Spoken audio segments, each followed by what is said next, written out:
New Year. I'm Sean Cody, TexasGunTrust.com.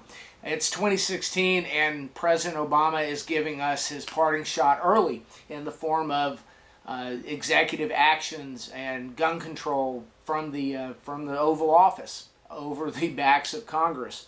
So President Obama has decided that he is going to bypass the legislative process and just enact sweeping gun control laws from his desk. The one that most affects those of us in the National Firearms Act community, of course, is ATF41F, which used to be 41P. This is a bad rule that is unneeded, and Congress has said it's unneeded because they've refused to act. And if you think about the number of crimes that have been committed with legally registered items regulated by the National Firearms Act, such as suppressors, silencers, or short-barreled rifles, short-barreled shotguns, transferable machine guns, there really haven't been any crimes. And certainly statistically there have been no crimes. Yet we're going to increase the regulation of this area and these firearms. But let's talk about what we have to work with. First off, ATF41F, we expect it to go into effect in 180 days. So July 2nd or so, expect to see the rules change. The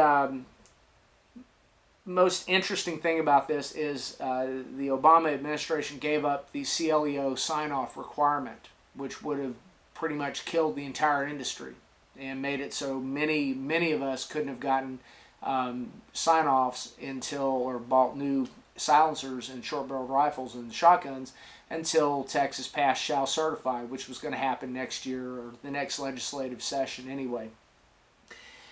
So let's talk about that. We have traded CLEO sign-off for CLEO notification. That's Chief Law Enforcement Officer notification. When a trust or corporation or LLC submits a Form 1 or a Form 4, all of the responsible persons must submit a CLEO notification to the local Chief Law Enforcement Officer. The CLEO is defined as the Chief of Police, the County Sheriff, the head of the State Police, the State Prosecutor, District Attorney of your local area. As far as a trust goes, I've been asked, well, what happens if my trustees, if I've got one responsible person in Dallas, one responsible person in Austin, one in San Antonio, and maybe they really got crazy and put one in El Paso. Who do we submit the CLEO notifications to? And the answer is provided in the rule. With a trust, it is the place where the firearm will principally be stored. If it is a LLC or a corporation, it is the place of business. So whatever, if you have an LLC, whatever your registered office is or your registered place of business is, that's the Chief Law Enforcement Officer that all of the responsible persons will send their notification to. We're not sure what form the notification is going to take. It may be like an FFL where you just send them a copy of the Form 4 or the Form 1. It may be a special form that the ATF has you send. I don't know, and I haven't run into anybody that does know. So overall, there's nothing good about this rule, but that is the best thing in all the badness. Let's talk about the responsible persons. Responsible persons on a corporation or a trust are now going to have to submit fingerprints and photographs. So that means pretty much every trustee and every settler or grantor of a trust will be submitting fingerprints, photographs, and notifying the local Chief Law Enforcement Officer of this Form 4 or Form 1. The question, of course, becomes, can you have limited trustees that do not have to submit fingerprints and photographs? And the answer is, I think you can. I'll touch on that very quickly. If you read on the rule, it says the ATF defines a responsible person as the persons who possess the power or authority to direct the management and policies of an entity to receive, possess, ship, transport, deliver, transfer, or otherwise dispose of a firearm. And that's a two-pronged test. So in order to be a responsible person in an entity, you have to meet two prongs. or there's two different lines of requirements. The first is you have to, the responsible person has the power or authority to direct the management and policies of an entity pertaining to the firearms. Then they have to have the capability to exercise such power and the ability to receive, possess, ship, transport, or deliver. So what happens if you have a trustee that only has the power to possess but does not have the power or authority to exercise policy and managerial decisions and affect the management policies of the trust? And let's say they don't have the power to receive, ship, deliver, transfer, or otherwise dispose of the firearm. I think you can have a trustee with very limited powers that can possess the firearm and not be subject to the fingerprints and photographs, but we're still working on that.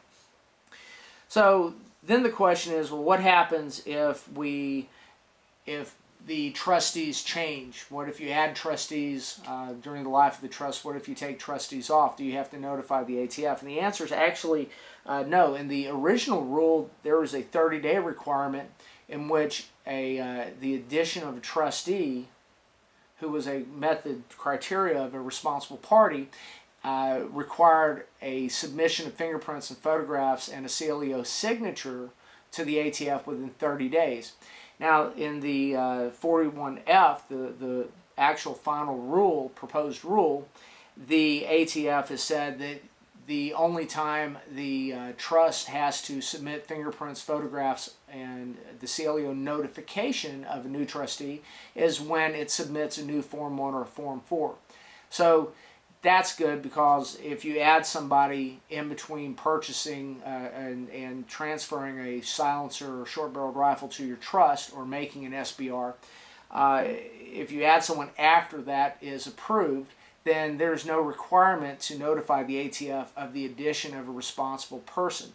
Now, of course, if they don't meet the definition of responsible person, I don't think there's even a duty to or at least, and we're going to look into this more, but I don't believe that there's a duty to even submit fingerprints and photographs the next time you submit a Form 1 or a Form 4. The other question that I get asked a lot is, how often do we have to submit fingerprints and photographs? So the scenario would be, let's say starting July 2nd or whenever the rule actually is implemented by the ATF, the trust submits a Form 4 and submits fingerprints and photographs for every responsible person, and then submits the CLEO notifications for every responsible person. The Form 4 is approved. And let's say 6 months later, the settler wants to buy another suppressor or short barrel rifle and submits another Form 4. The question being, 6 months after the first submission, do all of the responsible persons have to go get fingerprinted, photographed, and send in another CLEO notification? The answer is no. If nothing has changed on the trust in 2 years since the last application with fingerprints and photographs, the trustees, the responsible persons, do not have to submit new fingerprints and photographs. So what that means is, if on July 5th or whenever, July 5th, 2016, the settler and all of the responsible persons who are trustees submit fingerprints, photographs, and their CLEO notifications, submit a Form 4, and send that to the ATF, and then 6 months later they want to buy an SBR, so they submit a Form 4. They do not submit new fingerprints. They don't do it again. They don't submit fingerprints, photographs, or any of that craziness. If 6 months after that they buy another silencer and submit Form 4s, well, that's within that 2-year period, so there's no requirement of additional fingerprints and photographs unless something has changed, unless they've added somebody to the trust. If they've added someone to the trust, that triggers the duty to submit fingerprints and photographs.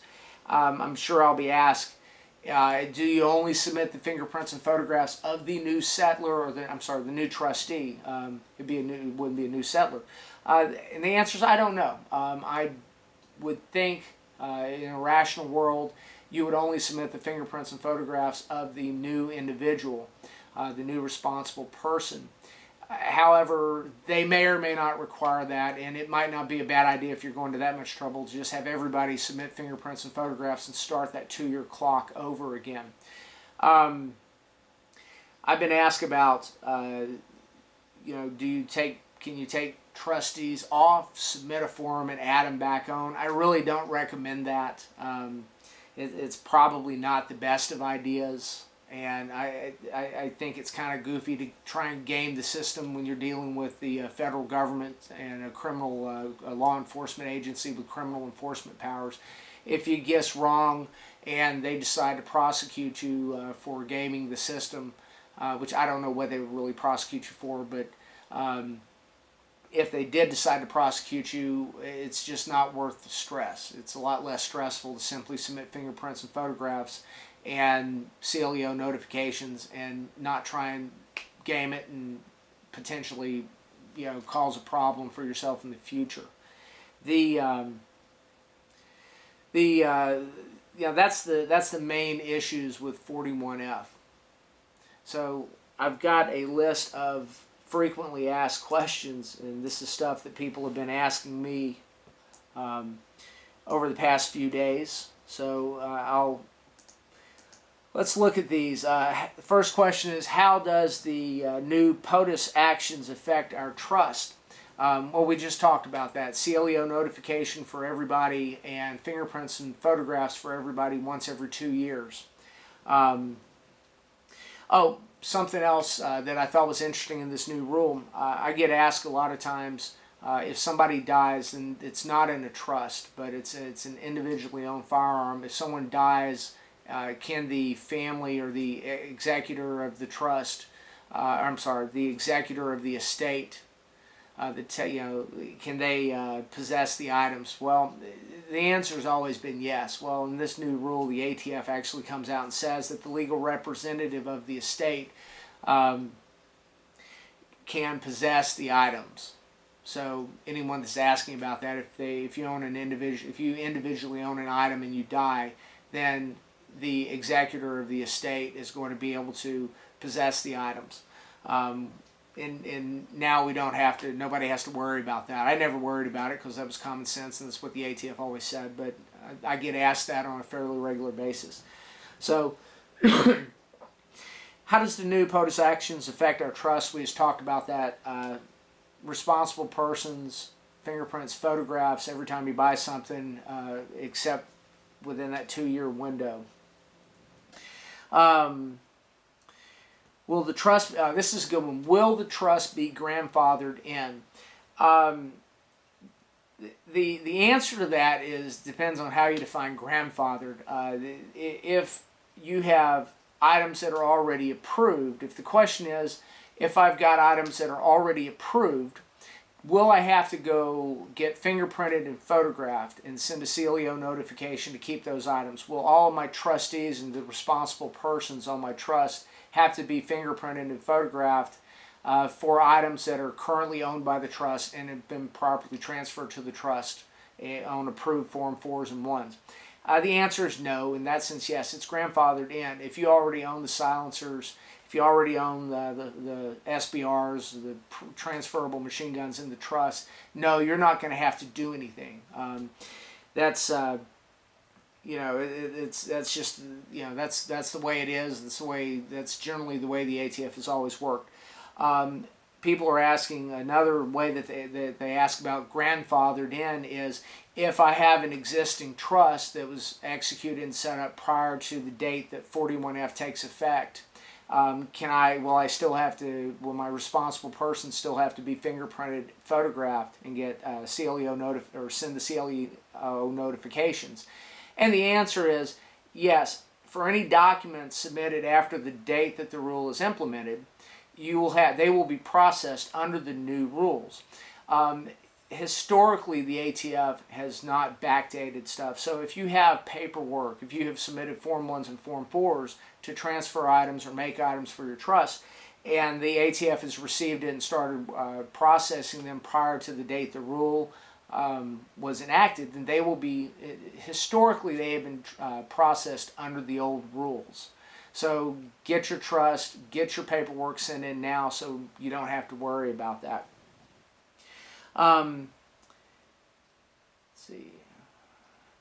Apply before, yeah, and that's if I apply before it goes through, will I still be grandfathered in? And yes, if you submit your paperwork before the rule goes into effect, it should be, we expect it to be, there's no reason not to expect it to be processed under the old rules. And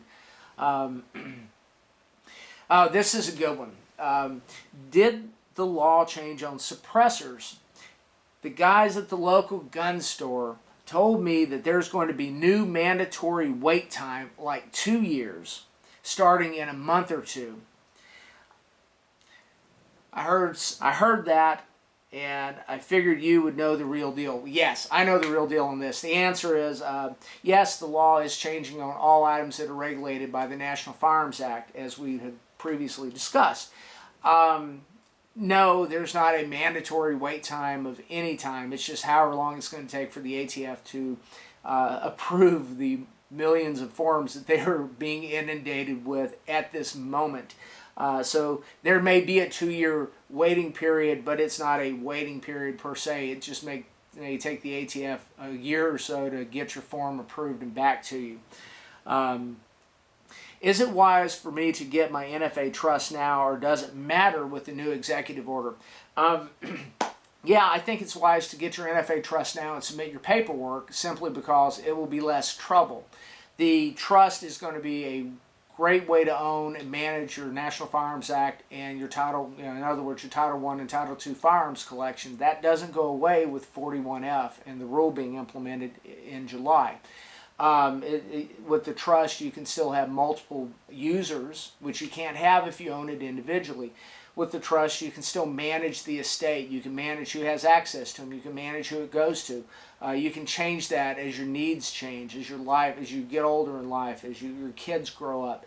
You can't do that. If you buy it individually, you're still the only person that can ever possess the NFA regulated weapon. You're the only one that can use the suppressor by yourself. Now, of course, another frequently asked question that I get that's doesn't really pertain to 41F, but just to clarify this, as long as you're with the person, they can shoot your suppressed rifle, they can shoot your machine gun, they can shoot your SBR, whether they're a trustee on your trust or not. If you own it individually, your friend can shoot it as long as you're there with them. They just can't take it off and hunt with it or go to the shooting range with it unless you're there with them. Let's see. I like the no CLEO sign-off, but don't like that each person in the trust has to submit photos, fingerprints. It's just an extra cost and hassle. Absolutely. That's why I've been fighting, and many other people, Todd Rathner, has been fighting for shall certify legislation in Texas. I believe in it. It's not, it may cut into my business, but I am all for shall certify and no CLEO sign off. I support the Hearing Protection Act and getting silencers and SBRs out of the National Firearms Act registry. There should be no NFA.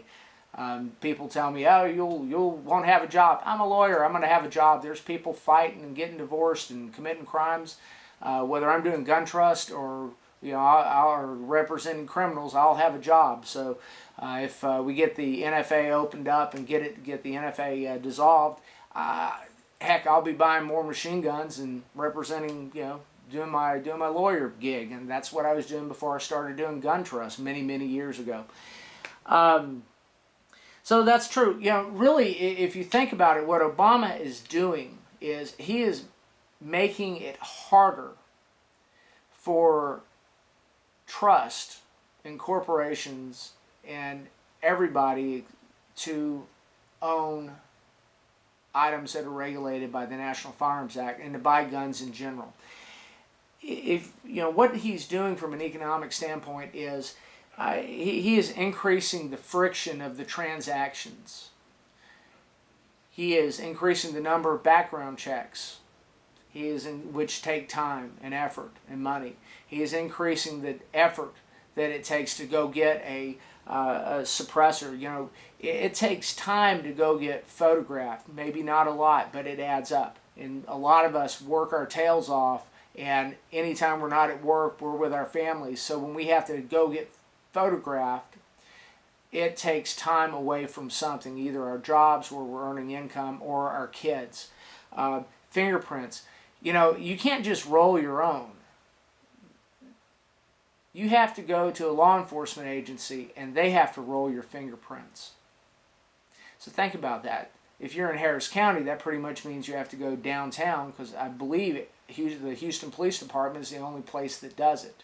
I don't believe you can go to the sheriff's departments anymore. I don't know if you can go to any of the constables.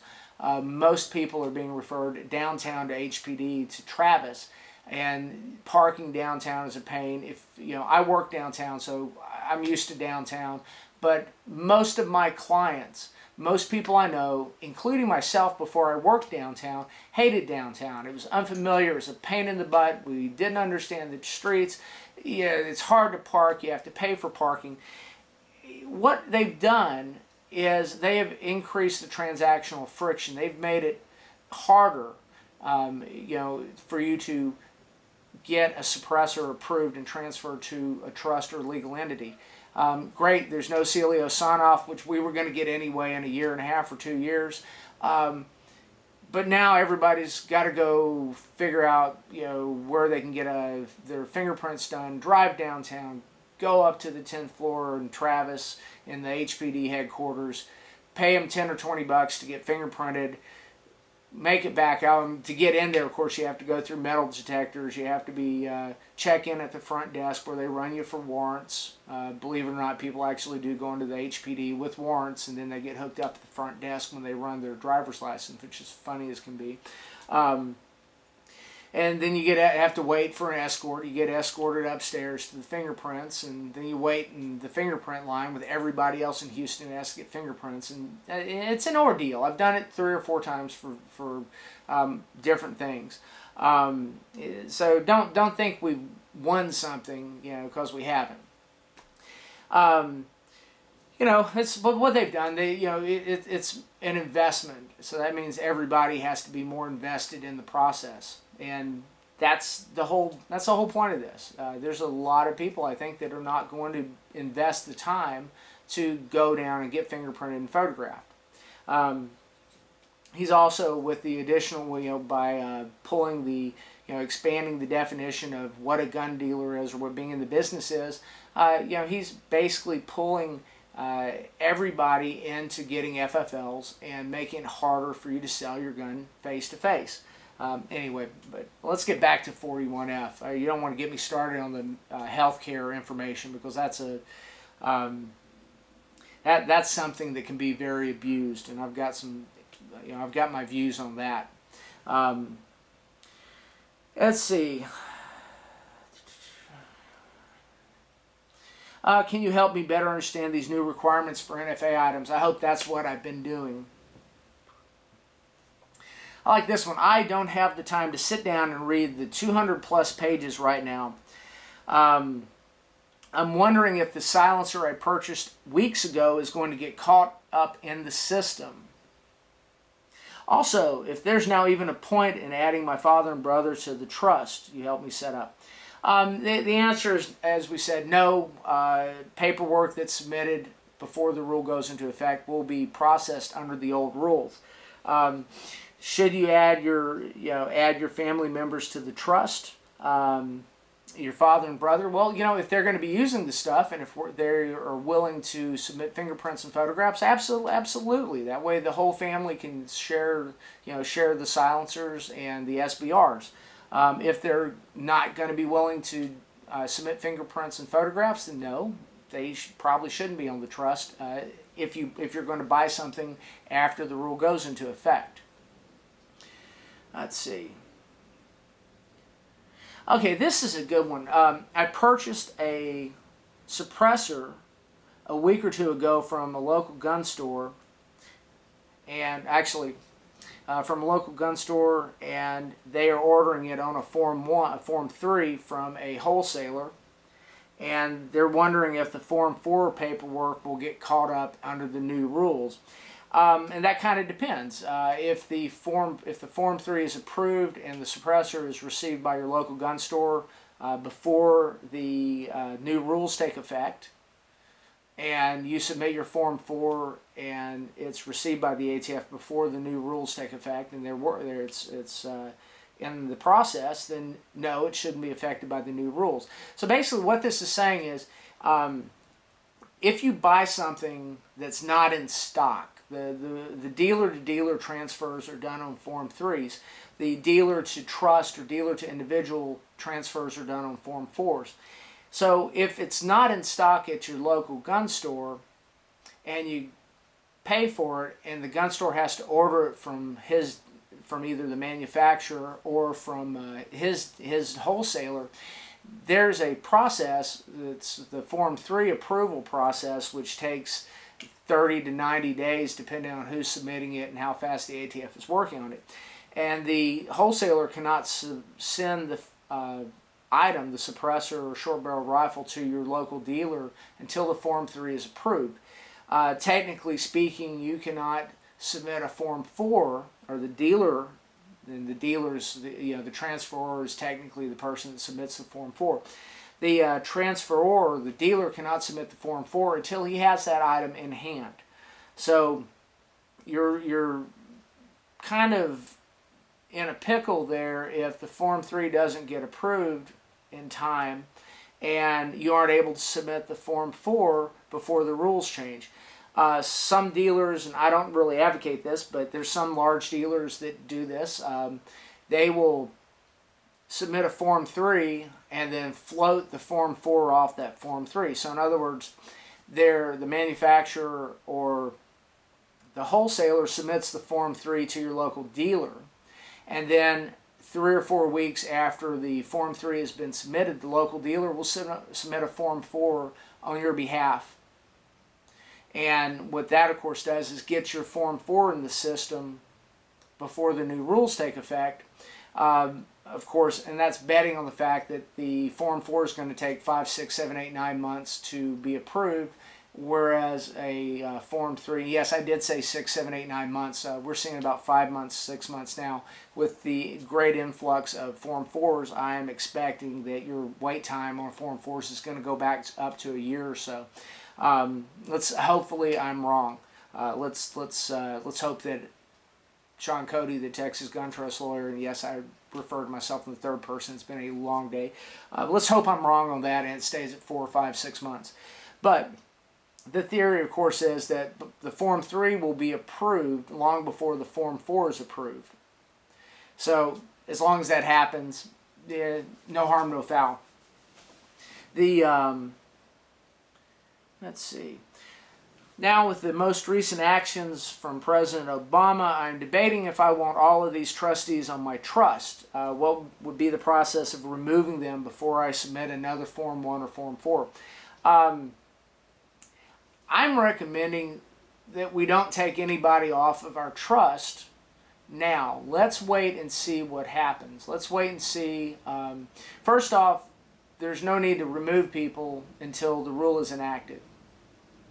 So why jump the gun? Go ahead, submit your Form 4s now, get them approved under the old rules. If you buy something after the new rule takes effect, then that's when we need to seriously look at do you want to submit fingerprints and photographs for everybody? So that's the other aspect is, look, we've got 6 months to defund 41F. Now listen to me. We have 6 months to get Congress to defund 41F.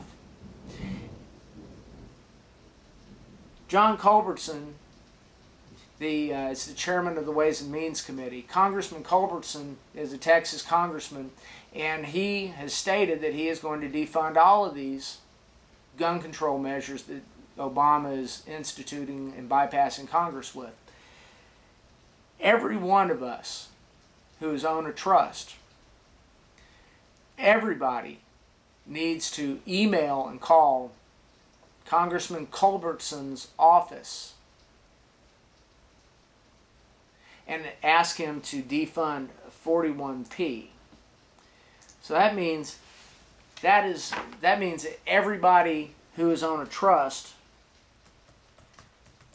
and I'm going to look this up. I should have done this before. But I didn't.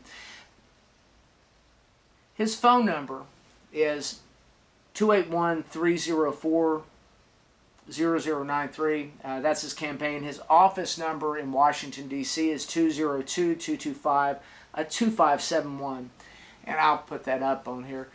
But we should be calling and emailing his office and asking them to please defund ATF41F and all of the other Obama gun control measures. This is really important. If Congressman Culberson sees the support, he will be emboldened and strengthened in his fight to defund 41F. The other thing that you should be doing is emailing and calling Senator Cruz and Senator Cornyn, and you should figure out who your congressman is, and you should be emailing and calling your local congressman and asking them to defund 41F. I'm back. I forgot to mention www.fightatf41p.com. www.fightatf41p.com is Joshua Prince's website to document his litigation, his legal fight to prevent the implementation of 41P. If all of us would visit it and help him out financially with a $5 or $10 donation, if everyone who owned a suppressor or a short-barreled rifle or an item that's regulated by the National Firearms Act would visit www.fightatf41p.com and make a small donation, it would fully fund Josh's fight against 41P. The problem with litigation, of course, is even if you're the lawyer and you're doing it yourself, it costs money, it costs time, and that's what Josh needs help with. He needs to be able to concentrate on this fight and litigating this fight. If y'all would take a look at www.fightatf41p.com, I would appreciate it, and I know Josh would appreciate any donations that y'all could see fit to help him out with. Anyway, have a great night, and I am going to go put my kids to bed.